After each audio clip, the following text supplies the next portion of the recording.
오늘 저는요, 본문 말씀을 통해서 부흥의 불씨가 되라 이런 제목으로 여러분과 함께 은혜를 나누기 원합니다. 오바댜서는요, 우리가 잘 익숙하지 않은 성경 중에 하나죠. 한 장으로 되어 있습니다. 오바댜서가 우리가 지금 성경을 읽었습니다만 딱 한 장으로 되어 있는 구약에서 가장 짧은 책 중에 하나가 이 오바댜서입니다. 주무실 분들은 이것만 기억하시고 주무세요. 오늘 설교 때 들은 것 중에 오바댜서는 구약 성경 중에 가장 짧은 성경이 되더라. 한 장밖에 없. 그거라도 알고 주무시고 가시면 되겠습니다. 그런데요, 내용을 보면 이게 간단한 내용이 아닌 거예요. 한 장으로 되어 있어서 간단한 성경으로 보이지만 그 내용의 무게를 보게 되면 결코 가볍지 않은 내용이다. 다른 이 구약의 선지서들 보면 이사야서 같은 경우에는 얼마나 분량이 많은지 모릅니다. 그죠?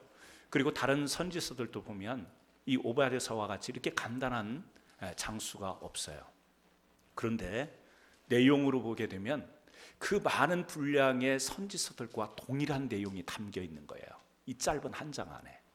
어떤 내용이죠? 이제 하나님의 심판과 하나님의 회복에 관한 메시지인 거예요. 오늘 오바댜서는요, 에돔이에요. 에돔 족속은 에서의 후예들로 형성이 된 족속입니다. 에서와 야곱 있죠? 근데 그 에서의 후예들로 인해서 구성된 그 민족이 이제 에돔 족속이에요. 그런데 이들이요, 이스라엘을 참 귀찮게 하고 힘들게 합니다. 그래서 그 에돔 족속을 향해서 하나님께서 심판을 하시겠다. 그들을 향해서 멸망의 선포를 하고 있는 내용이 바로 오바댜서입니다.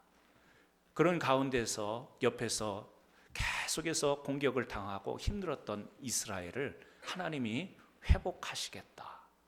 선지서의 내용들을 보게 되면 딱 이 주제잖아요. 심판과 회복. 어떤 구약의 선지서를 보더라도 이 두 가지 메시지가 담겨 있어요. 이스라엘을 향해서든지 아니면 이방 족속을 향해서든지 무엇과 무엇이죠? 심판과 회복. 심판을 엄하게 말씀하시지만, 엄중하게 이야기하시지만, 그러나 하나님은요, 심판하시고 멸망시키는 하나님이 아니라 회복시키시고 다시 일으켜 세워주시는 하나님임을 하나님은 선지서를 통해서 우리들에게 보여주고 있죠. 그래서 이 에돔 족속에 대해서 멸망을 지금 선포하는데 그 이유에 대해서 1장 3절에 이야기하고 있습니다. 제가 읽어드릴게요. 오바댜 1장 3절에 이렇게 나와 있습니다. 너의 마음의 교만이 너를 속였도다. 바위 틈에 거주하며 높은 곳에 사는 자여, 네가 마음에 이르기를 누가 등이 나를 땅에 끌어내리겠느냐 하니. 무슨 이야기냐면요, 에돔 족속이 그 살고 있던 지역이요, 지금으로 말하면 요르단에 가면 페트라라는 곳이 있습니다. 아마 다녀오신 분이 계실 텐데요, 아주 기가 막힌 요새예요. 사진으로도 우리가 많이 접할 수 있는 아주 이렇게 돌로 된, 빨간 돌로 된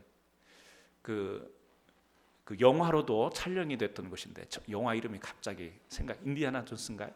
네, 그 영화 촬영됐던 곳이 페트라. 그곳이 에돔 족속이 살고 있던 거예요. 돌인데요, 바위인데요, 그곳에 도시를 만든 거예요. 기가 막힌 조각을 해서 그냥 단순히 사람이 사는 거처로 만든 것이 아니라 기가 막힌 예술 작품을 만들어 놓고 그 안에서 살아가는 그 에돔 족속이 살았던 것이 거기입니다. 요새예요. 거기는요, 누가 공격하기도 쉽지 않은 곳입니다. 그런 곳을 차지하고 그런 곳에서 사니까 그곳에서 안심하는 거죠. 에서의 후손이니까 하나님을 모를 리는 없겠지만 그들의 마음이 완악해진 겁니다. 뭐죠? 그 중심에 교만이 있었던 거예요. 하나님께서 에돔을 지금 심판하시는 이유는 이스라엘을 괴롭히게 한 이유도 있지만 근본적으로는요, 그들이 하나님 앞에서 교만했기 때문에. 그런 가운데에 이 에돔 족속을 향해서 말씀하시는 가운데에서 뒷부분에 보면 그 힘들고 고난받던 이스라엘, 그런데 그 이스라엘은 어떻게 하느냐? 상대적으로 하나님이 회복할 것이다. 상대적으로 하나님께서 그들을 부흥시킬 거다. 그게 우리가 읽은 18절 말씀이에요. 어떻게 나와 있죠? 야곱 족속은 불이 될 것이요, 요셉 족속은 불꽃이 될 것이다. 여러분, 야곱 족속, 남쪽 유다를 이야기해요. 왜요? 남쪽 유다의 대표적인 족속이 유다 족속이잖아요. 유다 족속의 아버지가 누구였어요? 야곱이죠. 그리고 요셉 족속은 북쪽 이스라엘을 나타내죠. 왜요? 북쪽 이스라엘의 대표적인 지파가 에브라임 지파였어요. 그 에브라임의 아버지가 누구였죠? 요셉이었죠. 그러니까 야곱의 족속은 불이 될 것이요 요셉의 족속은 불꽃이 될 것이다. 이 말은 남쪽 유다와 북쪽 이스라엘이 나라가 갈라지고 지금 압제와 또 침략을 당해서 어렵게 됐지만 나중에 하나가 되어서 다시금 이스라엘 민족이 성황하게 될 것이다. 일어날 것이다. 부흥할 것이다. 이것을 지금 18절에서 이야기하고 있는 겁니다. 여러분, 불씨라고 하는 것은 작은 불이지만 그것은 큰 불로 다시 번질 가능성이 언제나 있는 것, 그것이 불씨죠. 아무리 시대가 어려워도 이 불씨만 남아 있으면 새롭게 타오를 수 있는 거죠. 이스라엘이 그렇다라는 거예요. 이스라엘이 침략을 당하고 어려운 가운데 있지요. 압제를 당하죠. 하지만 하나님의 한 그 불씨가 살아나 있을 때 그 불씨가 지금은 작게 보이고 미미하게 보이지만 이것은요, 그 불씨를 비롯해서 일어나게 될 것이고 그것을 통해서 이스라엘 민족이 다시 흥황하게 될 것을 지금 이 말씀 가운데 우리들에게 보여주고 있죠. 저는요, 오늘 이 말씀을 왜 이 말씀을 하나님께서 주셨을까? 교회를 생각하면서 부흥을 생각했습니다. 부흥. 그래서 오늘 제목이요, 부흥의 불씨가 되라, 그런 제목이에요. 우리 교회가, 우리 성도들이 지금 이대로도 좋을 수는 있습니다. 지금도 하나님의 은혜로 하나님의 거룩한 교회가 평안하게 나갈 수 있고 우리 성도님들이 은혜 생활을 잘 할 수 있지만, 그러나 이렇게 평안하게 가는 것이 하나님이 원하시는 바일까 생각을 해보니까 그건 아닌 것 같다, 이런 생각이 드는 겁니다. 하나님은 우리 교회를 향해서, 우리 성도들을 향해서 오늘도 부흥을 원하고 계신다.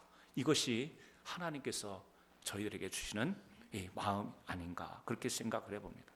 그래서요, 우리 교회에도 불씨가 있죠. 우리 성도님들에게도 여러 가지 개인적인 삶 가운데에 여러 가지 힘들고 어려운 일도 있을 수 있고 여러 가지 상황이 있을 수 있지만, 그러나 믿음과 신앙의 불씨는 있을 것이다. 오늘 그 믿음의 불씨가 있기 때문에 오늘 이 자리에 와서 우리가 또 예배를 드리고 있는 것이고요. 그래서 이 불씨를 불씨로만 남겨두지 말고 이 불씨들을 던져서 다시금 활활 타오르는 불길로 만들 수 있는 그런 교회와 성도가 되었으면 좋겠다라는 그 마음이 일어나서요, 그런 기도 가운데 마음이 일어나서 오늘 이 말씀을 보다가 야곱 족속 꺼져가는 불 아니었어요? 요셉 족속 꺼져가는 불이었죠. 미미한 불이었죠. 이 지구상에 역사의 한 그 시대의 흐름 가운데 꺼져가는 그런 불이었습니다. 하지만 그 불씨가 남아 있었던 거고, 이사야서는요 그것을 다른 표현으로 해요. 불이 아니라 나무로 비유하죠. 어떻게? 구루터기. 큰 나무가 있는데 그 나무를 자른 뒤에 남아있는 그루터기로 이야기를 했죠. 남아있는 불씨나 그루터기나 같은 맥락이죠. 여러분, 우리에게도 그런 것이 있습니다. 영적으로 소진되고 피곤하고 탈진되어지고, 그래도 하나님이 우리에게 던져주신 믿음의 불씨라는 것이 우리에게는 남아있어요. 믿음의 그루터기라는 것이 남아있기 때문에 이것을 한번 던져보면 좋겠다, 이것을 한번 모아봤으면 좋겠다, 이 생각이 있는 겁니다. 그래서요, 저는 우리 교회와 교회뿐만 아니라 우리 성도 개인의 부흥의 불씨가 다시 한번 일어나기를 주의 이름으로 축원합니다. 그래서요, 첫 번째 오늘 같이 나누고 싶은 말씀이 그거예요. 어떠한 상황이라 하더라도 의미 있는 일이라면 불씨를 살려야 된다. 의미가 있는 일이라면 불씨를 살려야 된다. 꺼져갈 수밖에 없는 그런 상황으로 에워싸워 있지만 의미 있는 일이라면 그 불씨는 반드시 우리가 살려야 된다. 여러분, 우리나라가 일제 강점기 시대 1930년대죠.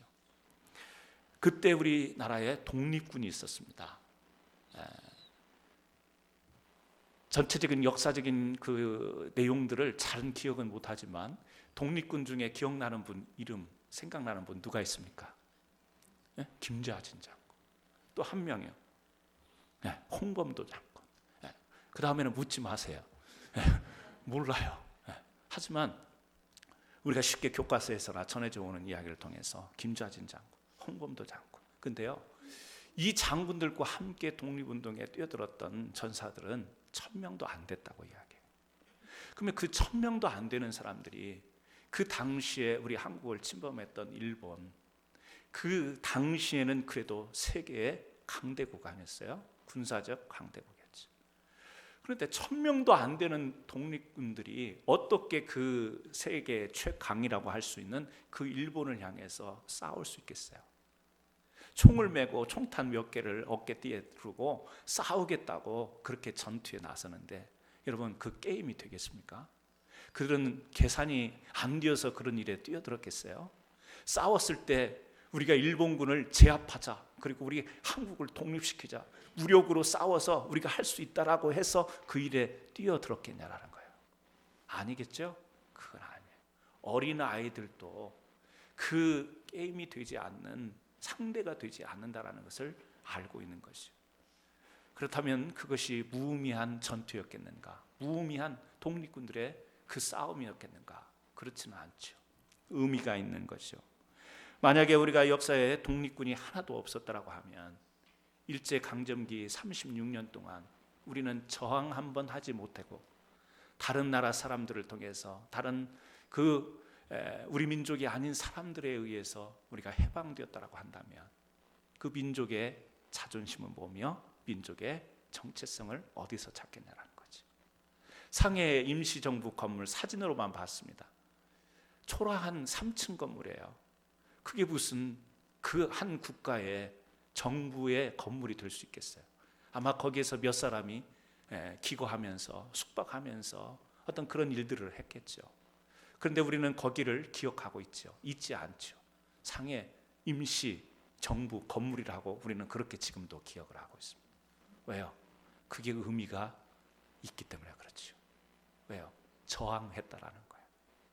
비록 침략당해서 힘이 없어서 당하기는 했지만 그대로 당하지 않고 거기에서도 우리 민족은 몸부림쳤다.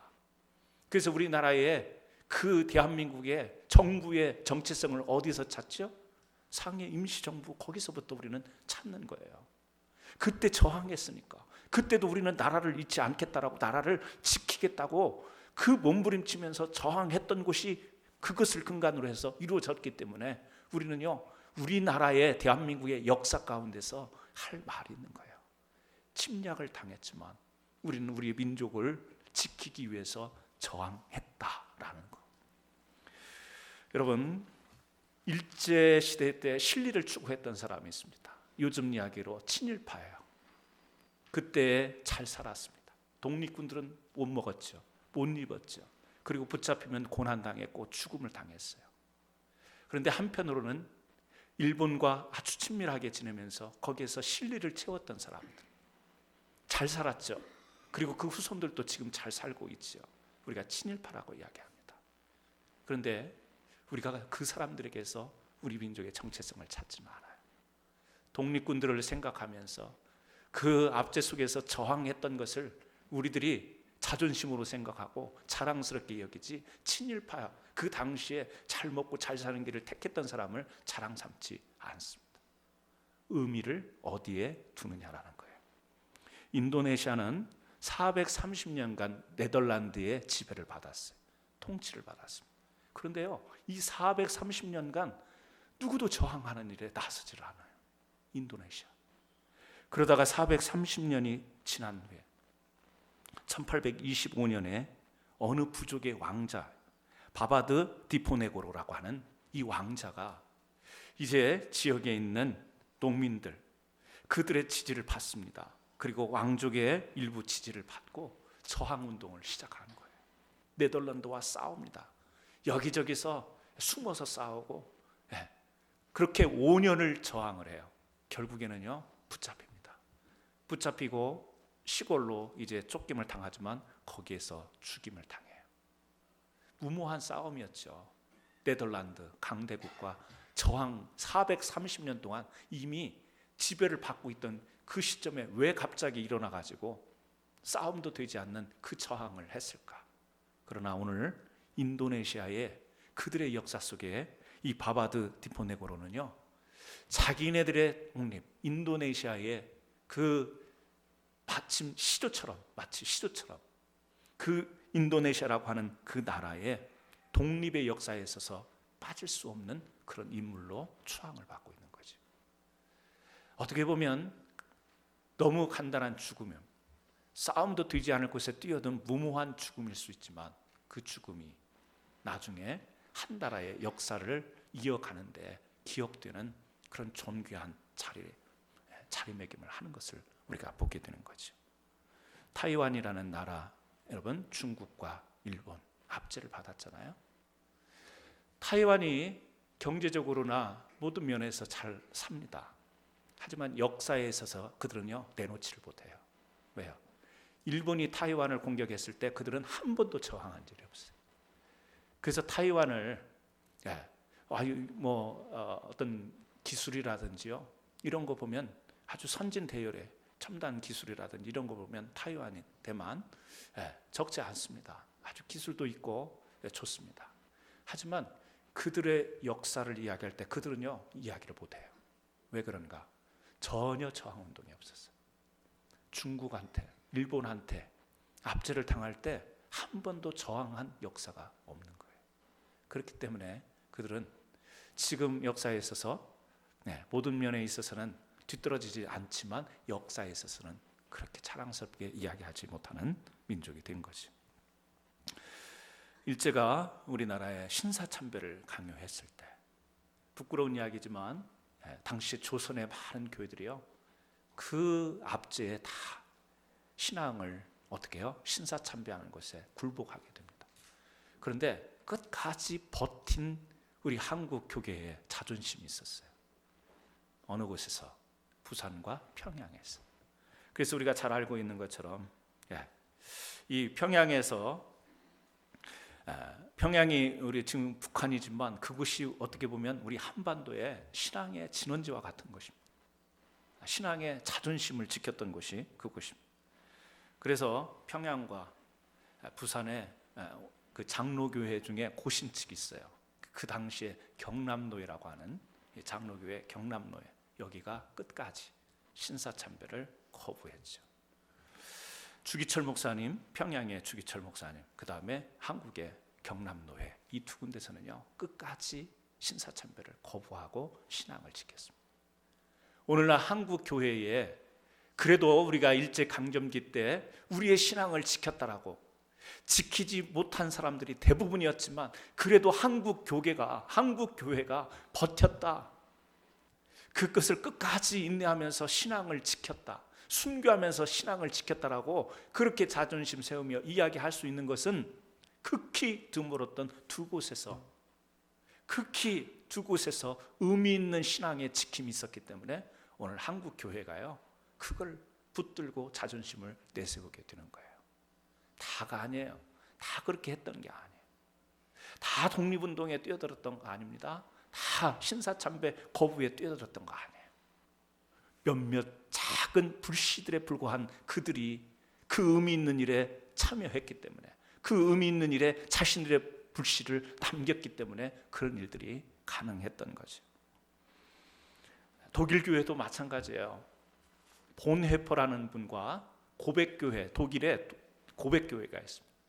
나치가요, 다 이제 나치 정권이 통치를 하게 될 때 독일의 교회들이 다 그 정권에 어떻게 되죠? 다 하나가 됐습니다. 인정하고 거기에 다 수긍하고 이랬어요. 그런데 본헤퍼 목사님이 이런 이야기를 하죠. 미친 운전수가 보는 차에 희생되는 많은 사람들을 돌보는 것보다 미친 사람의 운전을 중단시켜야 된다. 유명한 말을 하면서 나치 정권을 인정을 하지 않는 거예요. 안 된다고 그러면 안 된다. 그래서 고백교회, 독일에 0.1%도 안 됐대요. 고백교회라고 하는 교회가. 이 본헤퍼 목사님을 중심으로 해서 그 고백교회는요, 나치 정권을 인정을 못하는 거예요. 왜? 그건 바른 것이 아니니까.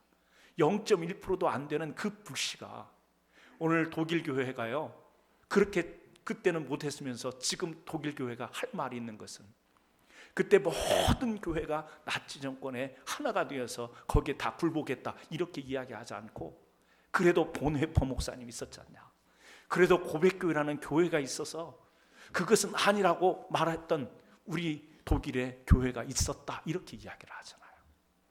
여러분, 그렇습니다.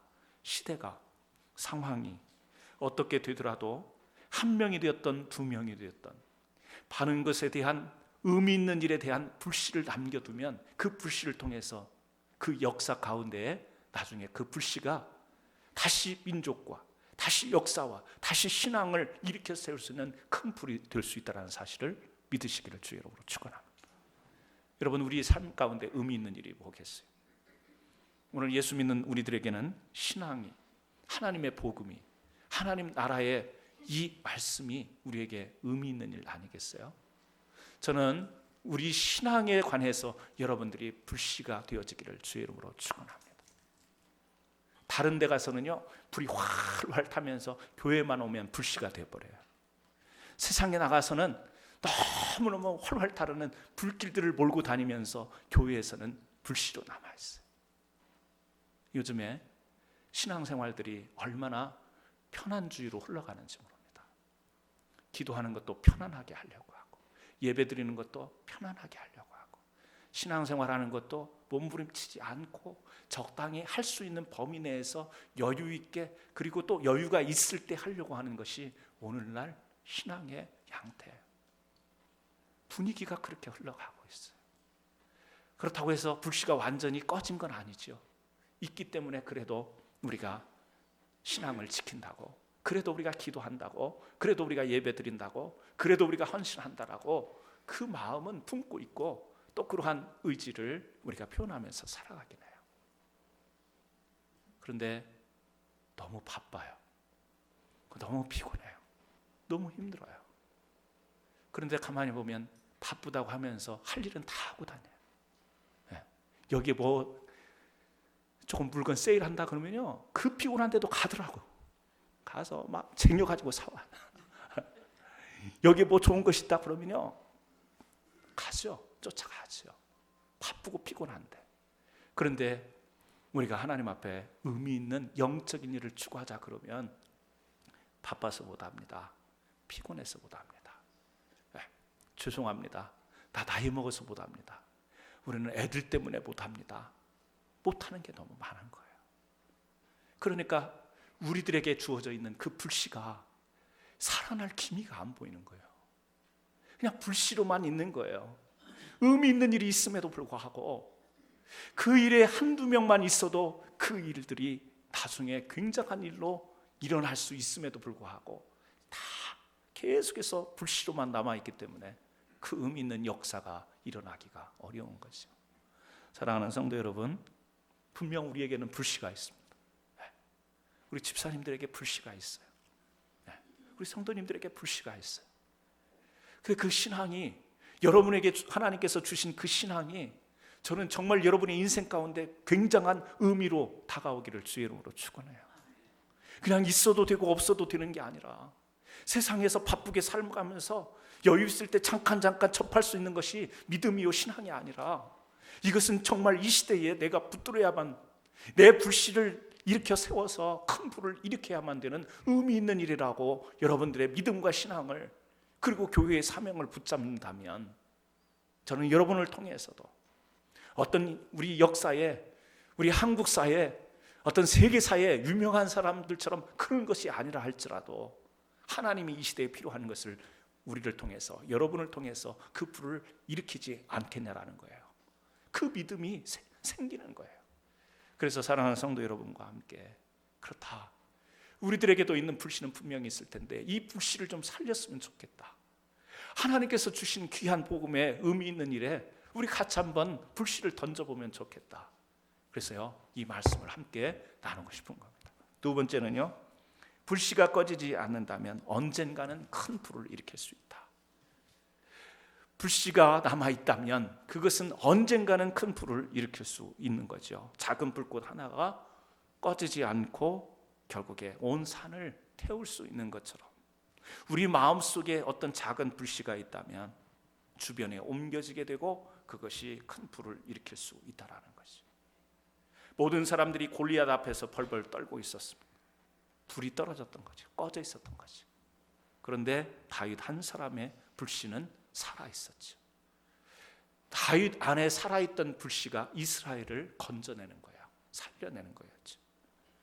여러분, 어느 곳에든지 불씨가 이 살아있는 한 사람을 통해서 전체가 변화되는 역사가 있죠. 가족에게서도요, 가정에서도 기도의 불씨가 살아있는 한 사람을 통해서 그 가족들이 하나님의 은혜를 입을 수 있는 겁니다. 교회도 하나님 앞에 헌신되어진 한 사람의 불씨가 있다면 그 교회가요, 일어날 수 있는 충분한 부흥의 원인이 될 수 있다는 사실이죠. 어떤 때는 그 불씨가 바로 불이 되지 못하기도 해요. 불씨는 있는데 막 그 열정을 가지고 불씨를 붙들고 있지만 그게 바로 불로 번지지 못하는 경우도 있습니다. 구약의 선지자들이 하나님의 메시지를 들었던 때를 보세요. 당시에 선지자들이 하나님의 메시지를 전해요. 그런데 들었던 백성들의 반응이 어떤 거였죠? 아, 그렇구나, 하나님의 말씀이 저렇구나, 우리가 회개하고 돌아서, 이런 반응 아니었어요. 선지자들은 핏대를 올려서 전했지만 백성들은요, 그 말씀이 마음에 와닿지를 않습니다. 얼마나 선지자들이 답답했는지 몰라요. 그리고 거절합니다, 핍박합니다, 심지어는요 잡아서 죽이기까지 합니다. 그런데 성경의 역사를 보면 그 당시에 선지자들이 외쳤는데 그때는 거절하고 듣지도 않았는데 한참이 지난 그 다음 세대에 가서 그 말씀이 백성들에게 심겨지고 백성들에게서 그 말씀이 살아나는 부흥의 역사가 일어나는 것을 우리가 볼 수 있죠. 대표적인 예로 다니엘을 보세요. 다니엘은요, 예레미야가 외쳤던 말씀, 그 말씀을, 예레미야가 말씀을 전하고 죽게 돼요. 죽고 난 한참 뒤에 다니엘은 예레미야가 전했던 그 말씀을 보면서 아, 이스라엘이 70년 뒤에 회복이 되겠다라는 말씀을, 예레미야의 말씀을 기억하면서 거기에서 자신의 신앙을 일으킵니다. 그리고 이스라엘을요 회복시키는 일에 앞장서잖아요. 예레미야가 당대에 말씀을 전할 때 백성들이 듣지 않습니다. 마음을 꽉 닫아버려요. 오히려 반박합니다. 거세게 거절합니다. 그런데 누가요? 그가 죽고 난 뒤에 다니엘이 예레미야의 말씀을 보다가, 다니엘서 9장에 보면 그 내용이 나오잖아요. 그 예레미야의 말씀을 보다가 아, 하나님께서 우리를 버리지 않고 70년이 지난 때에 회복시키는구나, 이 말씀을요 붙잡고 회복하는 거예요. 여러분, 그렇습니다. 그 당시에는 그냥 미미한 불씨에 불과했지만, 큰 불을 일으키지 못했지만 한참이 지난 뒤에 가서 그것이요 불로 확 일어날 수 있는 것이 바로 믿음의 하나님 역사의 불이라는 사실을 기억하시기를 주의 이름으로 축원합니다. 여러분의 믿음의 불씨만 있다면, 믿음의 불씨만 있다면, 불씨는 번지는 거예요. 불씨는 언젠가는 불을 일으키는 거예요. 19세기에 미국에 큰 부흥운동이 있었죠. 그 대표적인 인물 중에 우리가 기억하는 인물이죠, 드와이트 무디입니다. 무디 선생의 부흥, 시카고에서 일어났던 부흥. 그런데 역사가들이 그걸 추적해 봤어요. 19세기에 미국에 이 부흥운동이 일어났는데 그 시작 원점이 어딘가, 그걸 살펴본 거예요. 살펴봤더니 한 비즈니스맨의 기도로부터 시작이 된 거예요. 이 사람의 이름은 알려지지가 않았어요. 무디 선생은요 19세기 대표적인 부흥사, 딱 누구나 다 기억을 합니다. 근데 이 시작, 19세기의 부흥의 불길이 시작이 됐던 그 불씨였던 그 사람은 알려지지가 않았어요. 예레미야 램피에르라는 사람, 비즈니스 하던 사람이 뉴욕 월스트리트 근처에서 작은 교회에서 기도 모임을 시작합니다. 6명이 모여서 기도를 시작하는 거예요. 조금 지나서 20명으로 됩니다. 조금 지나서 한 40명이 모이게 됐어요. 이 기도 모임이 점점 커집니다. 그래서 챔버트 스트릿이라고 하는 그곳에 버튼 극장이라는 곳으로 장소를 옮겨서 기도하는데, 그때 미국의 경제 공황이 오는 거예요. 많은 사람들이 심령이 가난해집니다. 그리고 그 버튼 극장에 모이기 시작했어요. 같이 기도하는데 3,000명, 제일 많이 모였을 때 3,000명이 모여서 기도를 하게 된 거예요. 그들의 전문 직업이 선교사가 아니에요, 목사가 아니었어요. 비즈니스맨이 점심때 잠깐 그 교회에 그 비즈니스 하는 근처에 있는 교회에 들어가서 기도했던, 그래서 몇 명이 같이 한 6명이 같이 기도했던 모임이 미국에 큰 경제 공황이 일어났을 때 3,000명이나 되는 사람들이 운집해서 기도하게 됐고, 그 기도 운동이 남쪽으로 필라델피아로 워싱턴으로 퍼져간 거예요. 북쪽으로 보스턴으로 올라간 거예요. 그리고 서쪽으로는 시카고로 옮겨온 거예요. 그래서 시카고에서도 기도 운동이 됐던 거고, 거기에 참석했던, 그 기도에 참석했던 사람이 누구예요? 무디였어요. 그 기도의 분위기 속에 참여했던 무디가 그곳에 참여했다가 기도의 불을 받고, 거기에서 19세기 미국 부흥의 큰, 그야말로 이제 활활 타오르는 이 부흥의 불길을 일으키게 되는 촉매제가 됐던 역할을 무디가 감당하게 되는 거죠. 무디로부터 시작이 된 게 아니었어요. 한 비즈니스맨 예레미야 램피에르라는 사람을 통해서 길거리를 가다가 있는 교회에서 기도했던 그 기도, 작은 그 불씨가 퍼져서 미국의 큰 19세기 부흥을 일으켰던 거죠. 제가 이 이야기를 하는 것은 우리도 기도하면 이런 엄청난 일을 할 수 있다, 이런 것을 이야기하고 싶어서 그런 게 아니에요. 제가 하고 싶은 이야기는 뭐예요? 불씨라는 것은 있는데 이게 어떻게 발화될지 모르는 거다. 무디처럼 19세기 미국처럼 그런 큰 것을 생각하면서 그러기 위해서 우리가 이렇게 하자라는 이야기가 아니라, 하나님은 오늘 우리를 향해서 어떤 일을 하실지 모르는 거예요. 교회에서뿐만 아니라, 가정에서뿐만 아니라, 우리들의 직장과 사업처와 일터, 학교에서 하나님은 나에 담겨진 그 마음의 불씨 하나를 통해서 어떻게 하나님은 그 불을 일으킬지 모른다라는 사실이에요. 할 수가 없어요. 그러나 우리는요, 하나님이 주신 불씨가 있다. 그리고 이 불씨는 언제든지 번질 수 있고, 우리 세대가 아니어도 우리 후세 가운데도 그 불은 일어날 수 있는 것이구나, 이 상황 인식을, 이 분명한 불씨에 대한 인식을 오늘 우리가 같이 나누면서요, 그 가능성을 하나님 앞에 열어두자라는 것이죠. 아, 그렇구나. 그런데 가만히 보면 불씨를 꺼버리는 사람도 있고요, 불씨를 계속해서 가지고만 계신 분들도 계시죠.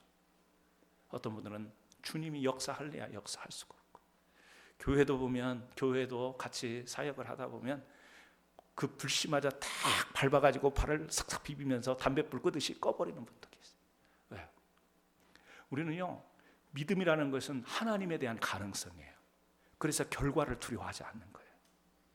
결과를 미리 짐작해보고 실패할 것 같으면 우리가 뛰어들지 않는 것, 이건 믿음이 아니라는 사실이에요. 그건 우리들의 충분히 계산된 사역이지 하나님의 역사를 기대하고 뛰어드는 믿음의 일들은 아니라는 사실이에요. 그럼에도 불구하고 그 책임 때문에 저도요, 교회에 어떤 일들을 계획하고 목회 구상을 하는 가운데 먼저 딱 생각이 드는 것이 뭐냐면, 이렇게 했을 때 결과가 뭘까? 이렇게 됐을 때 결과가 어떤 것일까? 그리고 그 결과가 있을 때 성도들이 나를 바라보는 눈은 뭘까? 이게 의식이 안 될래야 안 될 수가 없는 거예요. 그러다 보니까 하나님께 기도하면서 하나님이 주시는 마음이 생길 때가 있는데, 이 하나님이 주시는 마음들 결과로 보이는 게 아니기 때문에 그 믿음의 가능성을 열어놓고 그 일을 받아야 되는데, 머릿속에는요, 이렇게 됐을 때 안 되면 어떡하지? 안 됐을 때 우리 저 집사님이 나에게 뭐라고 이야기하겠지? 이게요, 번뜩 스쳐가는 순간 하나님이 주신 마음과 사람의 계산이요, 겹치게 되는 거예요. 그래서 주저주저하고, 그래서 엉거주춤하게 되는 거죠. 교회에서 제일 어려운 분들이 누구냐? 무슨 일을 하자 그랬을 때 그 일에 관해서 아무 이야기도 하지 않는 분들. 왜? 언제 이야기하냐? 일이 끝났을 때 이야기해요. 그럴 줄 알았어. 그래서 나는 참여를 안 했지. 미치고 환장하는 거예요. 네. 제일 힘들어요. 분명히 말씀드리지만 믿음의 세계는 하나님의 역사를 기대하고 하는 것이 믿음의 일들이에요. 결과가 실패로 올 수 있어요. 스데반은요, 돌 맞아 죽었어요. 인생의 실패자예요. 자기가 죽은 것도 아니에요. 돌에 맞아서 죽었어요. 스데반 집사에. 그러나 그 스데반 집사는 이방 교회를 여는 중요한 역할을 해요. 사울이 바울 될 수 있는 원인 제공자, 그 불씨를 남겼던 사람이 누구예요? 스데반이고, 바울이 이방 교회를 향해서 복음을 전할 수 있도록 문을 열게 된 그 불씨가 누구예요? 스데반인 거예요. 아니, 저 죽음은 개죽음이잖아. 어떻게 돌에 맞아 죽어? 하나님이 왜 복음 전하는데 그 사람들에게 돌에 맞게 죽게 해?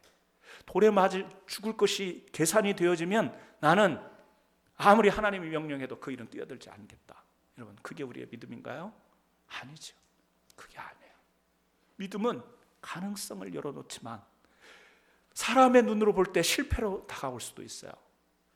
저건 아닌데 싶은 그 완전한 좌절감이 들 수밖에 없는 결과로 우리에게 돌아올 수도 있어요. 하지만 믿음의 불씨는 불을 기를 수 있어요. 사람 눈에 실패가 그게 불이 되어질 수 있는, 불길을 일으킬 수 있는 불씨가 될 수 있는. 그래서요, 하나님이 우리에게 주시는 말씀, 하나님이 주신 우리에게 감동, 하나님이 주신 역사, 이것이 확신이 된다면 실패를 두려워하지 말고, 죽음을 두려워하지 말고 그 일에 뛰어들 수 있을 때 교회는 부흥이 될 수 있는 거예요. 신앙에는 부흥될 수 있는 거예요. 그래서요, 죄송한 이야기지만 저는 그런 마음을 갖습니다. 실패해도 뛰어드는 거, 실패해도 뛰어들고 싶은 마음이 그냥 제 가지고 있는 기질로가 아니라 하나님이 주시는 그 믿음의 가능성을 붙들고, 그래서 저는 우리 성도님들이 그 일에 같이 불씨를 던지기를 주 이름으로 축원해요. 교회는 부흥돼야 됩니다. 교회는 가만히 있어서는 절대 부흥되지 않습니다. 가만히 앉아 있는데, 안위하고 있는데, 평안을 추구하는데, 편리한 것을 추구하는데 교회가 부흥되기를 원하면 그거는 도둑이죠. 아니에요. 우리는 부흥을 위해서 던져야 됩니다. 뭐죠? 불씨를 던져야 돼요. 그래서 저는 우리 교회 성도님들이 불씨만 가지고 있지 말고 불을 일으키자. 이제는 불을 일으키자. 그래서 세 번째 같이 나누고 싶은 이야기가 뭐냐면, 교회의 부흥의 불을 일으키기 위해 기꺼이 여러분의 잠재된 불씨를 던지십시오. 잠재된 불씨를 던지라는 말씀을 드리고 싶은 겁니다. 불을 끄는데 주력하지 마시고, 불을 좀 세워보려고 하면 자꾸 불 끄는데 주력하시는 분들이 되지 말고 불을 붙이는데 주력했으면 좋겠어요. 부탁드립니다. 우리 교회의 기도의 불을 일으켜 주시기를 바랍니다. 바쁘고 피곤한 것이 기도하는 것에 핑계가 되지 않기를 주의 이름으로 축원합니다. 여러분이 생명이라고 하는 것은요, 생명을 지키기 위해서 다른 핑계가 없어요. 생명을 지키기 위해서는 뛰어드는 것, 그 이외에는 다른 것이 없습니다. 하나님의 교회는 생명체, 하나님 나라는 생명체입니다. 이 생명을 지키는 일에, 이 생명을 붙드는 일에 여러분들이 다른 핑계가 없었으면 좋겠어요. 그래서 저는 여러분들이 기도하시는 그 기도의 불씨들이 있다고 저는 분명히 그렇게 알고 있어요.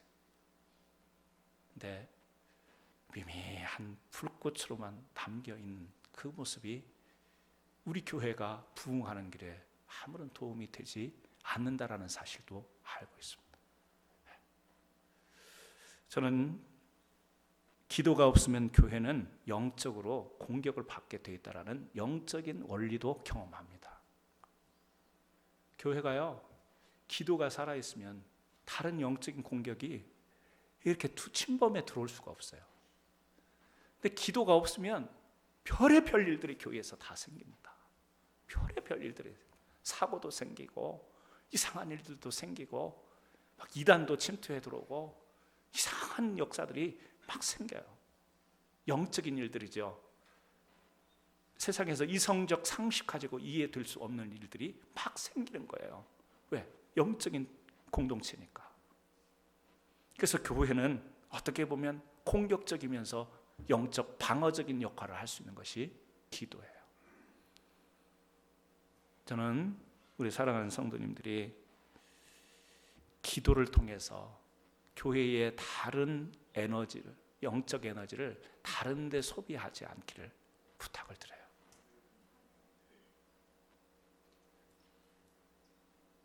근래에 기도의 필요성을 많이 느껴요. 여러분 가정에서 우리 자녀들을 위해서 기도의 필요성을 느끼지 않으세요? 저는 교회를 놓고 봤을 때 기도의 필요성을 많이 느낍니다. 그래서 어제 새벽에도 말씀을 드렸고, 새벽 기도 때도 말씀을 드렸고, 이제 더 이상 기도를 앞에 두고 핑계를 대지 말자. 기도 못하는 핑계를 대지 말자. 그냥 깔끔하게 내려놓고, 복잡하게 얽매지 말고 깔끔하게 내려놓고, 못하면 못하는 거고 안 하면 안 하는 거지. 거기 왜 이유들이 많고 핑계가 많을까? 신앙이라는 것은 심플한 거예요. 간단한 거예요. 내려놓고 할 수 있는 것을 향해 나갈 수 있는 저와 여러분, 기도의 불씨를 일으켜 세워줄 때 우리 교회가 더욱더 영적으로 강해질 줄로 믿습니다. 두 번째요, 말씀 묵상에 불을 붙이십시오. 말씀이 있어야 교회는 건강하고 건전하게 됩니다. 다행히도 우리 교회는 이단이 침투하지 못한 것 같아서 감사해요. 지난 주간에 뉴욕에 갔더니요, 그 목사님들이 하는 이야기를 들어봤더니 난리도 아니에요. 이단들 때문에 교회들이 얼마나 혼란스러운지 모르겠어요. 대도시니까 또 그런 역사도 많은가 봐요. 아주 골치 아프대요. 너무너무 골치 아프대요. 전도하기는커녕 성도들 지키는데 모든 에너지를 다 쏟아야 돼요. 그 정도로 이단들이 난무하는 시대가 된 거예요. 하나님의 말씀이 우리에게 있어야 분별력이 있는 것이고, 분별이 되어야 이것과 저것을 구별해야 건강한 신앙을 유지해 갈 수 있는 거예요. 그래서 지난 광고 2번 나갔죠? 우리 큐티 세미나 워크숍 하겠다 그랬더니 지금 3분 지원했어요. 할렐루야. 3분. 2주 동안 광고하고 이제 주일 오후에 성가대 우리 연습이 이제 마지막 주만 있어서 그 시간들을 우리가 좀 기도하고 말씀 나누는 시간으로 좀 1시간 정도, 1시간 반 정도 가지면 좋겠다 해가지고 목사님들하고 같이 생각을 모아서 우리 그렇게 합시다 해가지고 아나운서를 타게 했어요. 지난주, 지지난주. 할렐루야, 세 사람. 세 사람. 설교가 또 광고성 멘트로 나가게 되는데, 여러분, 단순히 큐티를 우리 종교 활동으로 생각하지 마세요. 뭐죠? 교회에서 하는 모든 프로그램들은요, 우리들의 영혼의 생명을 지키는 일과 연관되지 않는 일들은 우리가 하지 않는 거죠. 그래서 여러분 큐티책 많이 오다 하셨어요. 제가 우리 교회 볼 때 꼭 무슨 큐티책 판매원처럼 연말에 광고해가지고 큐티책들을 구입했어요. 그런데 책들이 깨끗해. 후대에 물려주려고. 그 큐티, 신학을 못 물려주니까 큐티책이라도 물려주려고 너무너무 깔끔해. 너무너무 깨끗해. 집은 구질구질해도 큐티책은 너무 깔끔한 거야. 어떤 때 보면 차라리 내가 이름 써진 것을 안 보는 게 낫겠다 민망스러울 때가 있어. 그 위에 또 장로님이 이름 붙여서 주잖아요, 책을. 가끔 교회에서 그 큐티책이 발견될 때가 있어요. 누구 거다 이게 딱 확인이 되는데, 제가 일부러 열어보고 싶다가도 차라리 안 열어보는 게 낫겠지 그 생각이 드는 거야. 왜? 책을 보면 이 끝이 달아 있어야 되는데 각이 너무 확실하게 잡혀 있는 거야, 페이지가. 그냥 안 열어보는 게 은혜스럽겠다 그래가지고 나도 뭐하러 그걸 오다해요. 1년치를 오다해가지고 뭐하러 그걸 후대에 그렇게 물려주려고 그러세요. 뭐죠? 그냥 단적으로 이야기하는 거지만 내 살이 되고 피가 될 수 있는 영적인 활동이 되어야지, 모양만 모양새만 갖추는 신앙생활은 이제는 우리가 내려놓을 때가 된 거잖아요. 이미 내려놨지만. 그래서요, 오늘 봐야지 원서를 몇 명 내는지. 오늘 주보에는 제가 지난주 주보하고 다르게 광고를 냈어요. 제가 제일 싫어하는 게 강압이에요. 자원하는 걸 제일 좋아하는데 막 푸시하고 막 동원하고 선동하는 거 제가 제일 싫어하는데 오늘 아침에 하나님께서 선동해라 그러더라고요. 구역장님들, 구역 인도자들, 진짜 말씀을 큐티를 어떻게 하는지를 우리가 제대로 나누지 못하고 하다 보면 지금도 잘 하고 계시지만, 은혜롭게 잘 하고 계시지만, 단순히 방법, 스킬을 배우려고 하는 게 아니라 그 자리에서 함께 기도하고 그 자리에서 함께 말씀을 나누며 우리 교회가 같이 나가야 될 방향성을 같이 쉐어하자라는 그런 취지에서 하는 건데요. 혹시 이것이 광고가 안 됐다면 이런 취지를 아시고 같이 참여했으면 참 좋겠습니다. 한 가지만 말씀드리고 마칩니다.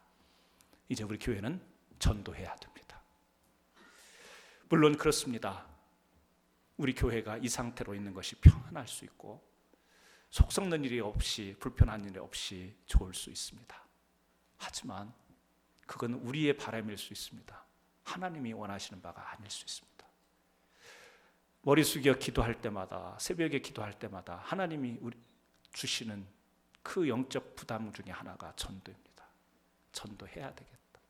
해야 되겠다가 아니라 해야 되는, 하란데. 그래서요, 이번 추수감사절 때 총동원주일로 한번 하려고 해요. 가족들 다 데리고요.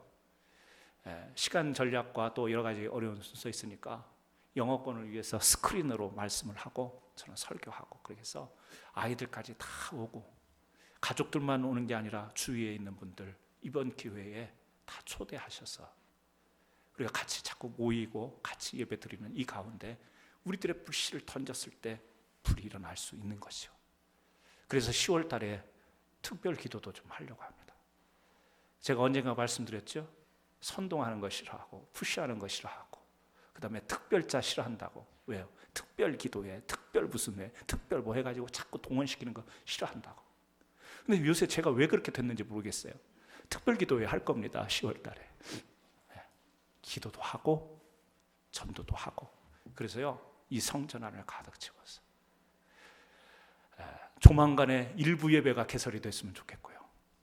2부 예배가 있었으면 좋겠고요. 오후 청년 예배가 생겼으면 좋겠습니다.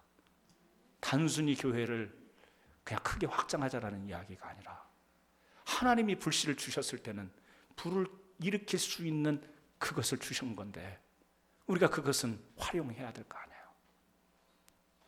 그리고 내년도에는 우리 이 지역의 섬김을 위해서 경로대학을 작년 공동의회 때 말씀드렸고 재직회 때 말씀드린 것처럼 추진하려고 합니다. 그런데 여건이 열악해요. 어려워요. 이것도 없고 저것도 없고 저것도 없고 이것도 없고 앉아서 생각 계획하려고 플랜하려고 생각해보면 없는 게 너무 많은 거예요. 없다고 생길 때까지 기다리다 보면 아무것도 못합니다. 없어도 생기도록 일을 해야 생기는 거죠.